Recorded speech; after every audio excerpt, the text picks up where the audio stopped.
Hey, how you doing? Welcome back to the channel. Good to have you here as always. So tonight I am taking another look back into Christchurch's dark past. Yes, that dark past of skinhead violence that plagued the city for almost 2 decades. I'm going to be talking about one of the incidents of violence that robbed a young man of his life and sparked a huge public outcry and led to protest marches, and then eventually the council and the police doing something about this violence that was plaguing the city. In July of 1996, Christchurch had become a city simmering with racial tensions. Leading up to this, there had been quite a few incidents of racial violence, mostly between youth skinhead gangs and youth Pacifica and Māori gangs. Now, these gangs were notorious for walking through the streets of Christchurch City, mostly on Friday, Saturday nights and around the South City area. And of course, these clashes were becoming more frequent and becoming more dangerous. We were seeing it more and more often, and I've also shared this video many times, which is a prime example of this violence.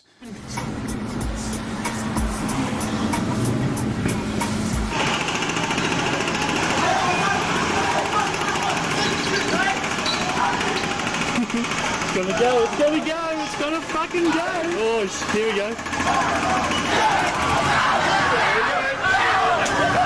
Sean.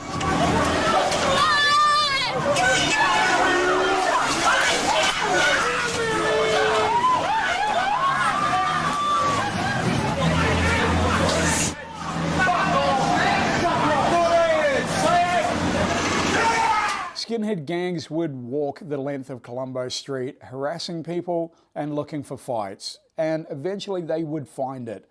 Now, a lot of these Pacific Island and Māori youth groups came together as a response to the skinhead violence. The kids of all different groups and backgrounds would congregate in town on Friday, Saturday nights. It was a melting pot. It was always a really good vibe. But then when the skinhead violence started, things really changed. On one of these nights, it boiled over. A fight broke out on the corner of Colombo and Wells Street between a group of skinheads and Pacific Island and Māori youth. It was quite a large group fight. During that fight, one of the skinheads, an 18-year-old man, stabbed one of the Māori youth repeatedly in the chest, killing him. That young man was Matieu Hemopo-Kuiti. He died at the scene. He never made it home, and he was only 16 years old. As for the attacker, we don't know a lot about him. Nothing was ever in the press. His name was suppressed. All that we know is that he was an 18-year-old skinhead who took the life of another young man. And Matieu, the young man whose life was taken, he wasn't a gang member. He wasn't carrying weapons. He was just a young Māori boy who was part of a generation growing up in a city that was afraid. They was afraid of racial violence because it had become all too common in the city. And of course, a lot of these groups banded together for safety in numbers. And of course, that tension between these groups led to Matieu losing his life on this evening. So in the days after Matieu's death, there was a huge public outcry, and of course, a lot of the youth wanted revenge. And there was a lot of talk about them going into town and seeking revenge for Matieu's death. So a meeting was organised by Vic Tamati of the Christchurch Youth Development Trust, and he brought everyone together to discuss what they could actually do about this violence and to put an end to it. Because he knew that these kids weren't safe on the streets. He had seen it. He had been working with them closely. So at this meeting, all the community leaders came together, all the youth community leaders came together. There was approximately 40 members of the Black Power present at this meeting. Members of Matieu's family were actually members of Black Power, so they all came in support. They were the voice of reason. They were the ones who told the youth, don't seek revenge, don't use violence, don't go after anyone. This needs to stop. So as a result of this meeting, a large march was organised to put an end to the violence because everyone had had enough. There were over 500 people in attendance in this march, and it was Pacifica, Māori, Pakeha, everyone from every race came together in unity to protest against this violence and any street violence, not just a skinhead violence. As one of the police officers stated, this is not strictly a skinhead versus homie thing. This is a wider youth violence problem.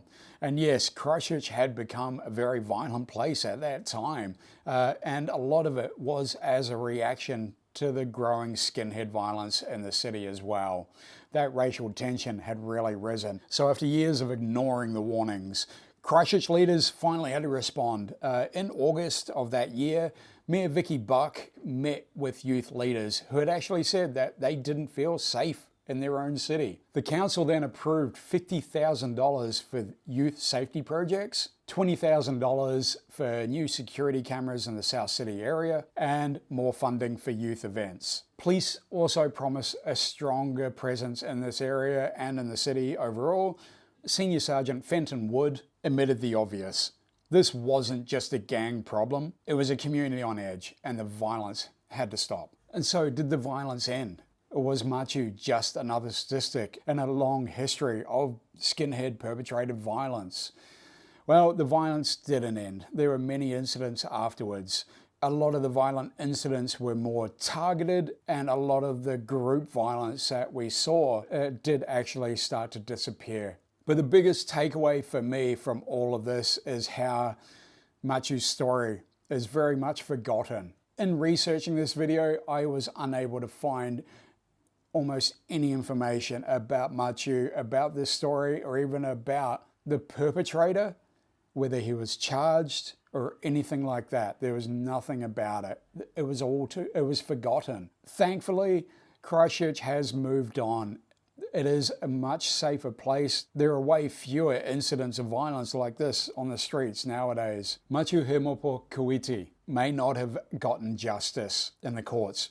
I don't know. There's no records of it. So let this video be a reminder. Racial violence should never be normal. Street justice is no justice, and silence is complicity. So this video is for Matieu and every young person that marched on that day, and for every parent who feared that their child wouldn't come home.